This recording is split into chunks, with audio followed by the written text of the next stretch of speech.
வருஷத்துக்கு 2 தரம் வேளாங்கண்ணி போகிற பழக்கம். அப்போல்லாம் வந்து தவறாமல் விஜய் கூட்டிட்டு இப்போ வேளாங்கண்ணி பழைய கோயில் தான் எப்போவுமே நான் போவேன். பின்னாடி இருக்கிற புது கோயிலுக்கு போக மாட்டேன். அது அவர் போகிற சர்ச்சாக இருக்கட்டும், அவர் போகிற கோயிலாக இருக்கட்டும், இல்லை மசூதியாக இருக்கட்டும், இதெல்லாம் என்ன ஓட்டுக்கான ஒரு ஸ்டண்ட் காட்டுறாரா அப்படின்ற ஒரு விஷயம் வருது. பட் அது பொதுவான விஷயம் கூட நடந்திருக்கலாம் பிரச்சாரம் போகும்போது.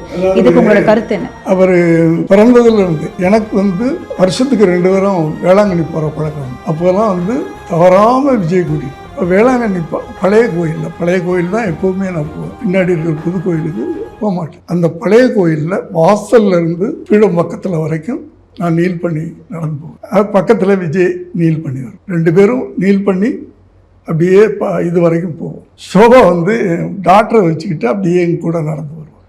இது வந்து எப்போ அவர் ஒரு 5 வயசாக இருக்கும்போதுலேருந்து பழகின ஒரு விஷயம். இப்போவும் உங்களுக்கு கேள்விப்பட்டிருப்பீங்க, ஒவ்வொரு படம் ரிலீஸ்க்கு முன்னாடி யாருக்குமே தெரியாமல் வேளாங்கண்ணி போவார், அது பண்ணுவார். இது என்னென்னா அப்போல்லாம் யாருக்குமே தெரியாமல் பண்ணுவார். இப்போ யாருக்குமே தெரியாமல் பண்ண முடிய மாட்டேதுன்றீங்க.